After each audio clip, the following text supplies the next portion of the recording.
वर्षों तक कांग्रेस की सियासत करने के बाद हाल ही में भाजपा ज्वाइन करने वाले पूर्व मंत्री कृष्णमूर्ति हुड्डा फिलहाल हमारे साथ हैं।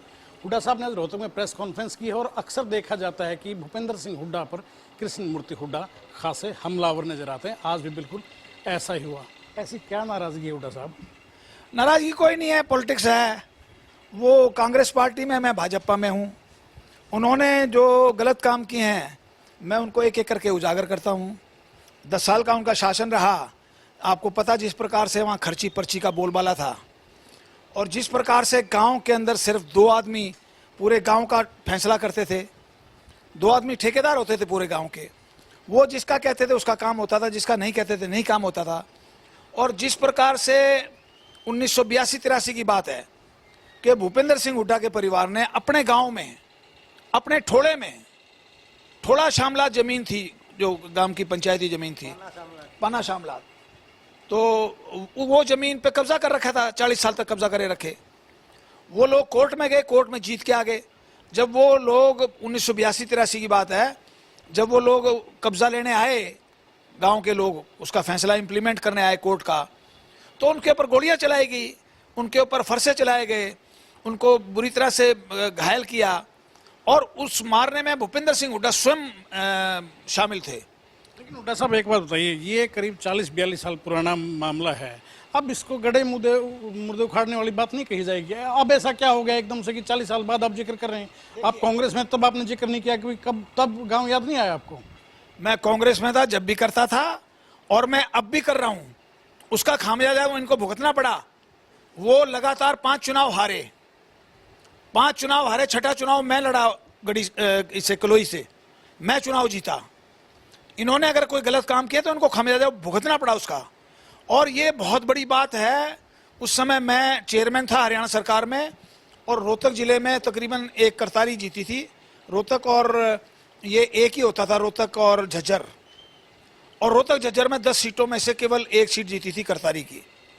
मैं चेयरमैन था। इन्होंने बड़े जुल्म किए थे अपने गांव के लोगों के साथ, मैंने उनका साथ दिया। इनके ऊपर गोलियां चली, ये घायल अवस्था में मेडिकल गए तो मेडिकल में इनका उपचार नहीं होने दिया पॉलिटिकल प्रेशर की वजह से। जब ये थाने में गए उल्टा इन्हीं पे मुकदमे बना दिए गए। मैंने भजनलाल जी को कहा, जो साहब आपके राज में इतनी जुल्म हो रहे हैं। भजनलाल जी ने तुरंत एक्शन किया, एसपी को कहा ये क्या जुल्म हो रहे हैं, और उनके ऊपर मुकदमे कैंसिल किए, उनको रिलीज किया।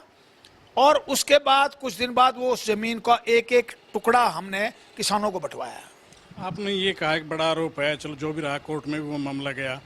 क्या ये माना जाए कि आप विरोध की राजनीति कर रहे हैं कहीं ना कहीं गढ़ी सपना किलोई से इलेक्शन की तैयारी में? क्या देखिए, पॉलिटिक्स में अपने प्रतिद्वंदियों की जो कमियां हैं वो तो हर आदमी उजागर करेगा।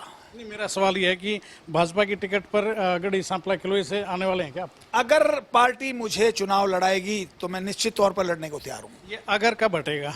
ये तो आप लोगों को ज़्यादा पता है, आप मिलते रहते हो हमारी पार्टी के आला नेताओं से। जो फैसला वो करेंगे। मैं पार्टी का, मैं कांग्रेस में भी वर्कर रहा, मैं 50 साल से कांग्रेस में रहा हूँ और 50 साल के बाद मैं अब भारतीय जनता पार्टी में आया हूँ। मेरा सीधा सा सवाल है, उम्मीद करूँगा आप, क्योंकि बेबाकी से अपनी बात रखते हैं, सीधा जवाब देंगे।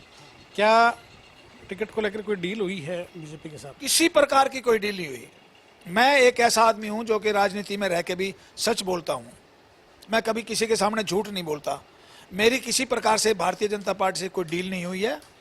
मैं एक सामान्य कार्यकर्ता हूं। जिस दिन मैंने ज्वाइन किया था उस दिन मैंने कहा था कि मैं भारतीय जनता पार्टी में दरी बिछाने के लिए आया हूं और मैं दरी बिछाने वाला कार्यकर्ता हूं। कांग्रेस में भी मैं दरी बिछाता था और मैं एक सामान्य कार्यकर्ता की तरह कांग्रेस पार्टी में मैंने 50 साल निकाले। ऐसी क्या मजबूरी होगी थी 50 साल एक पार्टी में कितना जुड़ाव हो जाता है, उसको छोड़ना पड़ गया आपको? कांग्रेस पार्टी दूषित हो चुकी थी। कांग्रेस पार्टी वो कांग्रेस नहीं रही जो राजीव गांधी की थी। मेरी राजीव गांधी से पर्सनल थी। राजीव गांधी मुझे बाई नेम जानते थे, संजय गांधी मुझे बाई नेम जानते थे, इंदिरा गांधी मुझे बाई नेम जानती थी। इंदिरा गांधी जिस समय गिरफ्तार हुई पहली बार, मैं उनके साथ वहाँ फरीदाबाद तक उनके साथ गया था। जब वो पुलिया पे बैठी और HR भारद्वाज जो लॉ मिनिस्टर थे, उन्होंने एक सवाल किया जिस समय गिरफ्तार की, चरण सिंह जी ने गिरफ्तार किया उनको, कि भाई आप एक स्टेट से दूसरे स्टेट बगैर कोर्ट की परमिशन के कैसे ला सकते हो? तो पुलिस वहाँ हड़बड़ा गई और हम सब लोग रात के 11 बजे वहीं मौजूद थे। वापस उनको दिल्ली में लाना पड़ा। हमने उस समय भी इंदिरा जी के लिए गिरफ्तारी नहीं दी। लेकिन भूपेंद्र सिंह हुड्डा जो अपने आप को नेहरू परिवार, गांधी परिवार के वफादार कहते हैं, आज तक नेहरू परिवार के लिए, कांग्रेस के लिए उन्होंने कभी किसी प्रकार की गिरफ्तारी नहीं दी। इंदिरा गांधी को जिस समय हथकड़ी लगी तो चौधरी रणबीर सिंह और भूपेंद्र सिंह हुड्डा अर्श कांग्रेस में चले गए। इंदिरा गांधी को बेचारी को हथकड़ी लगी, छोड़ के चले गए। जब 80 में सरकार देखा कि इंदिरा जी फिर सत्ता में आ गई, फिर वापस आ गए। तो हम तो बड़े कमिटेड लोग हैं। मेरे परिवार में 3 एमएलए हैं टोटल। आपने ठीक बात की, कमिटेड है, इसमें कोई निसंदेह मैं मान सकता हूँ। बरसों आपको देखा हम लोगों ने। सवाल ये है कि इतना डेडिकेटेड वर्कर रहे आप, एक नेता रहे, पूर्व मंत्री रहे, उसके बावजूद क्या हाईकमान डायरेक्ट आपकी पहुंच थी गांधी फैमिली तक? दोबारा क्यों विधानसभा नहीं जा पाए?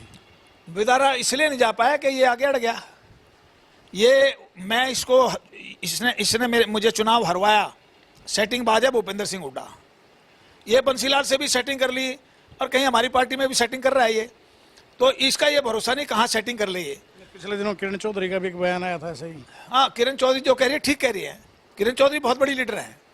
उसके साथ भी जाती हुई उनकी बेटी का जानबूझ के टिकट कटवाया गया। चौधरी बंसीलाल की, हम सब सुरेंद्र सिंह की बदौलत से पॉलिटिक्स में हैं। और मैं नहीं, हजारों कार्यकर्ता हैं जो एमएलए बन गए, बहुत से लोग एमपी बन गए, मिनिस्टर बन गए, जो सुरेंद्र सिंह जिनको पॉलिटिक्स में लेके आया था, तो उनके बनाए हैं लोग हैं। मैं भी उनका बनाया हुआ हूँ। तो सबसे अलग एक मेरा सवाल है, कुछ महीने गिनती के दिन रह गए हैं, विधानसभा का रण सामने है, कैसे देखते हैं भाजपा कहाँ खड़ी है? भाजपा तीसरी बार सरकार बनाएगी, 60 से ज़्यादा सीटें आएंगी। नायब सिंह सैनी बहुत अच्छा काम कर रहे हैं। वो ऐसे चीफ मिनिस्टर हैं हरियाणा के जो उनके घर के दरवाजे 24 घंटे खुले रहते हैं। 6-6 हज़ार लोगों से वो डेली मिल रहे हैं। और जो उनको फैसला गलत लगता है, किसी ने भी किया हो, उसको ठीक करने का वो प्रयास करते हैं। कि सरकार के फैसले गलत थे जो पलटे जा रहे हैं? नहीं, पलटे नहीं, वो अकॉर्डिंग टू द सिचुएशन। नहीं, 3 साल में ऐसी कौन सी सिचुएशन बदल जाती है कि मनोहर सरकार के फैसले बदलने की नौबत आ गई? समय के अनुसार बदले भी जाते हैं कई बार। कुछ लोग अफसरशाही है, वो उनको गलत इम्प्लीमेंट कर देती है। तो अफसरशाही की वजह से जो गलत हुए हैं उनको ठीक किया जा रहा है। आपने दावा किया तीसरी बार फिर से भाजपा सरकार बनाने जा रही है। रिसेंटली लोकसभा चुनाव के नतीजे अगर देखें तो 10 में से 5 सीटें, क्योंकि 19 की अगर बात करें क्लीन स्वीप किया था भाजपा ने, अब की बार 5 सीटें लूज कर गई है। 44 सीटों पे, विधानसभा की सीटों पे आज भी हमारी बढ़त है। कांग्रेस की 42 पे बढ़त है। और हम आने वाले वक्त में 44 को 60 पे ले जाएंगे। निश्चित तौर पे सरकार बनेगी और तीसरी बार हरियाणा के अंदर मोदी जी का और नायब सिंह सैनी का परचम लहराएगा। क्या आपको नहीं लगता कि एंटी इनकम्बेंसी जो है वो काम कर रही है? सब कुछ है, उसके बावजूद लोग मानते हैं, अच्छा मानते हैं। जो पहली सरकार खर्ची पर्ची की सरकार थी, जो भाई भतीजावाद की सरकार थी, उससे तो ये सरकार लाख गुना बढ़िया है। कांग्रेस यात्रा निकाल रही है, हिसाब मांग रही है। ये ड्रामे कर रहे हैं, ढोंग रच रहे हैं, इनके बाद कुछ नहीं है। ये टाइम फेस हो जाएगा थोड़े दिन में, आप देख लेना। 2-3 महीने की बात है, आपको ये कांग्रेसी टोए नहीं मिलेंगे यहाँ। रिसेंटली 5 सीटें आई, आप कैसे डिनाई कर सकते हैं? रिकॉर्ड मार्जिन से कह रहे हैं कि मुकाबला होगा। हमने कुछ कदम उठाए हैं। हमने गरीबों को बसों में मुफ्त यात्रा का वो दिया है। हमने इनको अभी वो सोलर लगाएंगे इनके घरों पे, गरीबों के घरों पे। हमने और भी बहुत मकान दिए हैं, कोई 25-30 हज़ार लोगों को, और भी हम देने जा रहे हैं, लाखों लोगों को और मकान देने जा रहे हैं। तो हमने कुछ कदम उठाए हैं जो आम आदमी को फायदा होगा और ये इलेक्शन के अंदर हमें निश्चित तौर पे जीत मिलेगी। 2019 की अगर बात करें, बड़ा दावा किया गया था 2022 तक किसान की आय दोगुनी कर दी जाएगी, हो गई क्या? भाई साहब, दुगनी नहीं होगी तो थोड़ी सी कम रहेगी। आमदनी तो बढ़ी है, आमदनी नहीं बढ़ी है। आप खुद बताओ कितनी बढ़ी है। एमएसपी के लिए किसान बैठा है बॉर्डर पे, उसको बॉर्डर क्रॉस नहीं करने दिया जा रहा। हुड्डा साहब, एमएसपी आज भी हम 14 फसलों पे दे रहे हैं, जो कोई हिंदुस्तान की सरकार नहीं दे रही, हम दे रहे हैं। हमारे वक्त में किसानों को कम से कम 15 लाख करोड़ रुपए उनके खातों में हमने डाल दिए हैं। इसके बावजूद किसान खासे गुस्से में है, बॉर्डर पर रास्ता रोक के बैठे हैं। वो जाति पाति के आधार पे पॉलिटिक्स कर रहे हैं और कोई बात नहीं है। जो किसान पॉलिटिक्स कर रहे हैं, आपका कहना है? हाँ, किसान पॉलिटिक्स कर रहे हैं। ये हमारे लोग पॉलिटिक्स करवा रहे हैं उनसे, जो पॉलिटिकल लोग हैं वो उनसे किसानों से पॉलिटिक्स करवा रहे हैं। सीधा साहब का कहना यही है कि जो किसान बैठे हैं, किसान आंदोलन 2.0 के पीछे राजनीति है। ये 100% राजनीति है। पहले भी राजनीति थी, अब भी राजनीति है। आप वाले बीच में भड़काते हैं भारतीय जनता पार्टी की सरकार के खिलाफ, कहीं कांग्रेस वाले भड़काते हैं। क्या मना पाएंगे, समझा पाएंगे किसान? 100% किसान हमारे साथ आएगा। मैं खुद किसान का बेटा हूं और निश्चित तौर पे तीसरी बार नायब सिंह सैनी की सरकार बनेगी। शुक्रिया। धन्यवाद। तो ये थे कृष्ण मूर्ति हुड्डा, बड़ी बेबाकी से अपनी बात रखने के लिए खासे पहचाने जाते हैं और भूपेंद्र सिंह हुड्डा का जब जिक्र आता है तो अग्रेसन इसके स्वभाव में, इनके स्वभाव में आ जाता है। आज भी वही देखने को मिला। वीडियो जर्नलिस्ट नवीन कुंडू के साथ देवेंद्र दांगी, रोहतक।